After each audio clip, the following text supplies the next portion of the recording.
Hello everyone, welcome back to CPSC Express, and today we are starting the new chapter development from the economics class 10th. Okay, so first of all overview करते हैं syllabus का। हम क्या पढ़ने वाले हैं, हम development की डेफिनेशन पढ़ने वाले हैं, कॉन्सेप्ट ऑफ डेवलपमेंट जिसमें आपके different people and different goals और income and other goals, income and other criteria, public facilities, और फिर हम डेवलपमेंट को कंट्री स्टेट से कंपेयर करेंगे जिसमें आपका कंपैरिजन होगा नेशनल इनकम और पर कैपिटा इनकम से। फिर वर्ल्ड बैंक कैसे कंपेयर करती है, ये ह्यूमन डेवलपमेंट और सस्टेनेबल डेवलपमेंट और डेवलपमेंट की सस्टेनेबिलिटी। ठीक है, यही सब पढ़ने वाले हैं, और पब्लिक फैसिलिटीज़ ऑल्सो। ठीक है, तो सबसे पहले हम पता करें कि डेवलपमेंट क्या होता है। What is development? Development refers to all around development of a country such as freedom, participative involvement, economic equality, security, life with dignity and good standard of living. Understand? Development for desire or aspirations about what we like to do or how would you like to live. हमें किस तरह करना है और किस तरह रहना है, वो डेवलपमेंट पे डिपेंड्स करता है, जिसमें आपके मेथोलॉजी भी हैं, business process study, analysis and design, engineering, ठीक है, factory testing, training and user acceptance test or so on. So when people generate ideas to achieve these goals and to improve their present condition, the development take place. वहाँ development आता है जहाँ people अलग अलग जो generate अपने ideas, अपने achievement को ग्रो करने के लिए, गोल्स करने के लिए अपनी प्रेजेंट कंडीशन को इम्प्रूव करते हैं, वो डेवलपमेंट में आता है। ठीक है, अब डेवलपमेंट यहाँ पे हम इंडिया को ज़्यादा लेके चलने वाले हैं कि कौन सी कंट्री ज़्यादा डेवलप्ड है, कौन सी कंट्री ज़्यादा डेवलप नहीं है। इन शॉर्ट कहें कि development is the process of growing and becoming better, that is called the development. Now the topic is different people and different goals. People seek things that are most important for them, that which can fulfil their aspiration और desire. ठीक है, तो people ये सोचें कि उनके लिए क्या इंपॉर्टेंट है। उनके लिए वही इंपॉर्टेंट है कि डेवलपमेंट उनकी एस्पिरेशन और डिज़ायर्स को क्या है, फुलफ़िल कर दे। So in fact at time two persons or groups of person may seek things which are conflicting. So there are two things are quite clear कि different peoples have different development goals. हर person के पास उसका हर अलग developmental goal है। वो may be develop और one may be not develop, जहाँ पे कोई डेवलप्ड है और वन शायद नॉट बी डेवलपमेंट, जहाँ डेवलप नहीं है। It may be the descriptive for the other. And also income and other goals. ठीक है, तो इसमें क्या है कि what people desire are regular work, better wages and decent price for their crops. You can see, आपने farmer देखे होंगे, उनके क्रॉप्स के लिए उन्हें क्या चाहिए होता है, जब वो गवर्नमेंट को क्रॉप्स अपने देते हैं तो उसका उन्हें डिसेंट प्राइस होता है। लोग अपने प्रोडक्ट्स का एक डिसेंट प्राइस रखते हैं जिससे क्या है, वो मोर इनकम कमा सके। All have the wants and more income. So people also things like equal treatment, freedom, security, respect for other, as I was say before starting the chapter. In some cases these may be more important, and then more income or more consumption, because material goods are not all you need to live. For example, money or material things that can the buy with it is one of the factor on which life depends on a non-material things mentioned above. अब यहाँ पे दो types आ गए कि material things क्या होती हैं, non material things क्या होती हैं। मटेरियल थिंग्स होती हैं जिन्हें हम मनी से बाय कर सकते हैं। फॉर एग्जांपल आप ले लो कार, ट्रांसपोर्ट, बस, ये सब मनी से बाय की जा सकती हैं। लेकिन नॉन मटेरियल थिंग होती हैं जिनको नहीं बाय कर सकते। We can't buy to money with income are, so that's called also example of feelings. So हम उन्हें बाय नहीं कर सकते। ठीक है, आर स्ट्रेस, ठीक है, और knowledge, they are called can't buy from money. Also there are many things that are not easily measured but they mean a lot of a life. उनका बहुत महत्व रखता है हमारी लाइफ में, जो चीज़ मेज़र नहीं की जा सकती।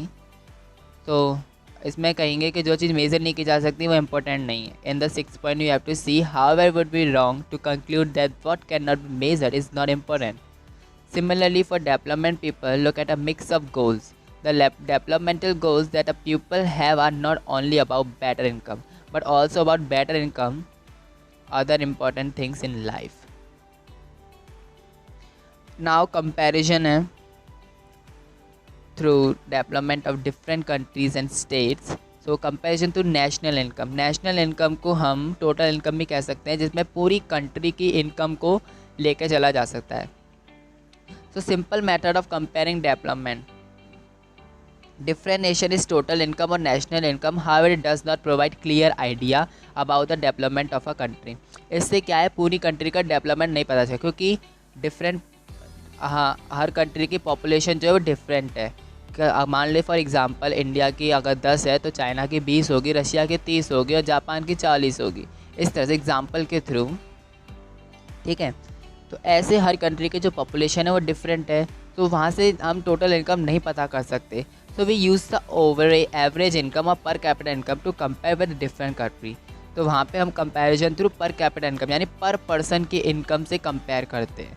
सो average or per capital income is obtain by dividing the total income by the population of the country to compare different countries, ठीक है। तो ये पर कैपिटल इनकम है। अब वर्ल्ड बैंक कैसे कंपेयर करती है, वर्ल्ड बैंक कंपेयर करती है वर्ल्ड डेवलपमेंट रिपोर्ट कहते हैं से, WDR से। So every year to compare the nation on the basis of per capital income.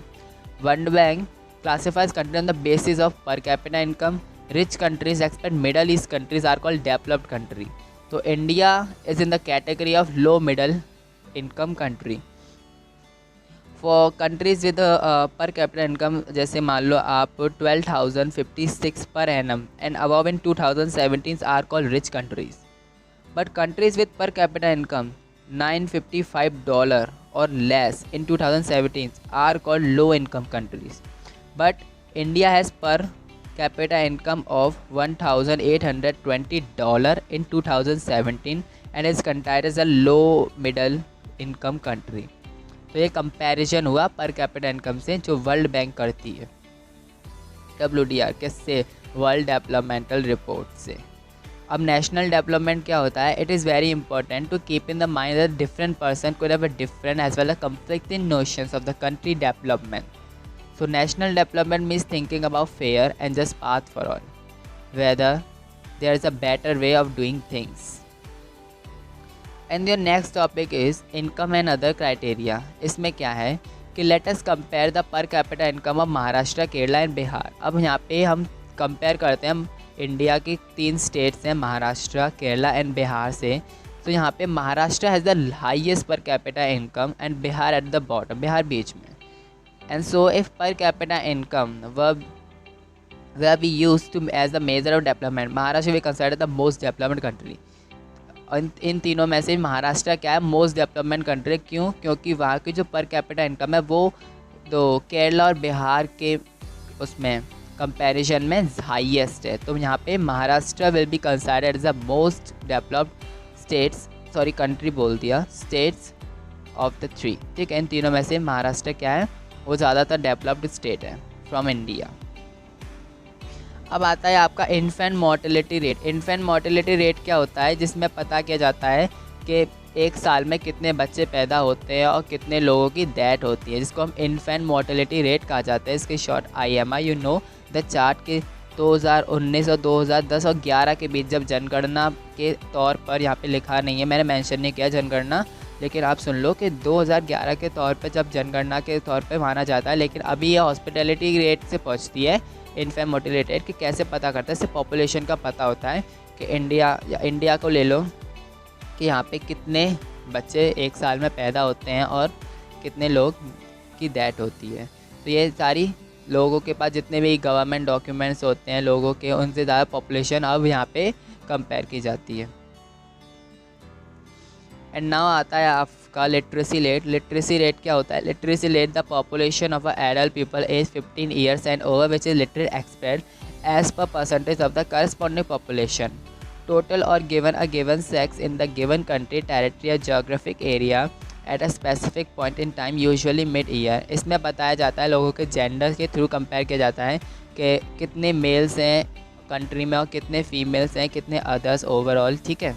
उसे लिटरेसी रेट में लिया जाता है।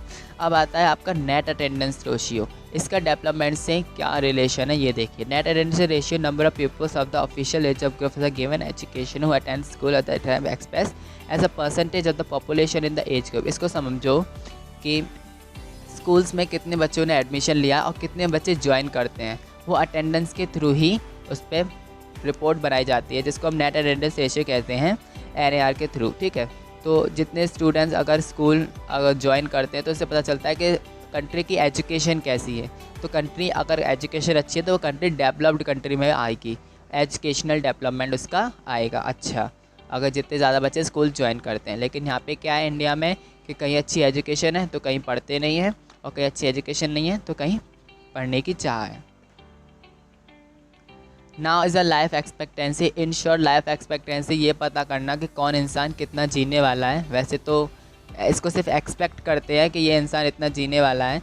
वैसे तो लाइफ एक्सपेक्टेंसी में the average in the statistical sense number of years that an individual expected to live at the time of birth. In other word, the number of year that a per person is expected to live 100 years expected किया जाता है for every people. अब आता है body mass index, BMI। ये क्या है? इसमें क्या है, एडल्ट को होता है जो 15 ईयर से अबव होते हैं। तो is measured as the use of height and weight. ठीक है, body mass index height and weight is healthy. The BMI calculation divides an adult weight in kilograms and height is metre square. For example, a BMI of 25 means 25 kg upon metre square, that is called the body mass index. Now your next topic is the public facilities. What is public facilities? क्या है? Money in your pocket cannot buy all the goods and service. तो money हर चीज़ नहीं खरीद सकते। Money से हम कोई भी गुड्स एंड सर्विसेज जो हमें रहने के लिए लिव रहने के लिए वेल है। ठीक है, इन income by itself is not completely adequate indicator of material goods and service in the citizens able to use. Normally your money cannot buy the pollution free environment. ठीक है, मनी पॉल्यूशन फ्री इन्वायरमेंट नहीं खरीद सकता। So ensure that an educated medicine unless you can afford to shift the community that always of these things. So money may also not be able to protect you from infectious disease. Infectious disease से आपको कोई नहीं protect करता, आपकी money waste हो जाएगी, लेकिन you can be prepared, you can die if you attack on infectious disease. So whole your community takes पे प्रिवेंटिव स्टेप्स। ओके, सो इसमें क्या है कि money is in public facility the government in the cheapest best way to provide these goals and services collectively. So यहाँ पे एक example है कि Kerala is the better place और the Kerala have the low IMR, जिसकी इन्फेंट मोर्टेलिटी रेट बहुत ही ज़्यादा लो है, जो कि अच्छी बात है। तो it have better public distribution system, so everyone gets food is healthy. वहाँ पे बेटर एजुकेशन सिस्टम है, सबके पास हेल्दी फूड है। They have the educate provision of basic health facilities people. तो यहाँ पे केरला को हम ना डेवलप्ड स्टेट कहेंगे। तो इंडिया के मोस्ट डेवलपमेंट स्टेट है केरला। ठीक है, जो ज़्यादा से ज़्यादा डेवलप्ड है। वहाँ पे एजुकेशन अच्छी है, वहाँ पे हेल्थ रिक्वायरमेंट्स हैं ज़्यादा, हेल्थ जो फैसिलिटीज़ है सारी, हॉस्पिटलिटीज़ वो ज़्यादा अच्छी है, वहाँ के हाउसेस अच्छे हैं, वहाँ का रहन सहन अच्छा है, कल्चर भी अच्छा है, और वहाँ का लोगों की फूड वगैरह ये सब बहुत ज़्यादा बेटर है। ठीक है, अब आती है आपकी HDR यानी ह्यूमन डेवलपमेंट रिपोर्ट, जिसमें क्या है कि human development report compares countries based on 3 criterias. Living standard, जिसको हम पर कैपिटा इनकम से करते हैं, health status, life expectancy and educational levels of people, जैसा लिटरेसी रेट और नेट अटेंडेंस रेशियो के through.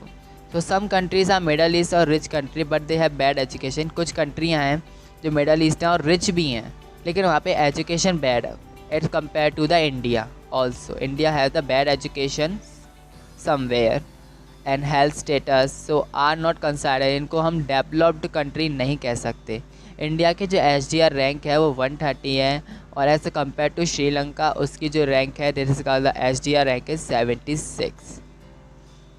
Now your last topic is sustainability of development. Also we teach you the sustainable development. First of all, development sustainable कैसे है, उसकी sustainability कैसे करेंगे। Because since the second half of the 20th century, a number of scientists have been warning the present type of levels of development are not sustainable. जब 22nd century के second half में कुछ scientist ने कहा था, उन्होंने warn किया था कि जो प्रेजेंट लाइफ है, जो प्रेजेंट टाइप है, ये डेवलप्ड नहीं है, इसको सस्टेनेबल नहीं है, क्योंकि आने वाली जनरेशन को इसकी प्रॉब्लम हो सकती है। तो ये पहले से चला आ रहा है। तो सस्टेनेबिलिटी कैसे बनाएंगे? रिसोर्स को रिप्लेनिश करके by nature case of crop, कम से कम यूज़ करके रिसोर्स का, ठीक है। Consequence of environment degradation, do not respect national or state boundaries, that issue is no longer region or nation specific. Sustainability of development, comparatively a new area of knowledge in which scientists, economists, philosophers and other social scientists are working together.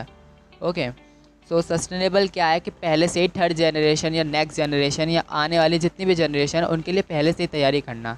So low wastage of water, low use of ground water, ठीक है। Also so this is called the sustainable development.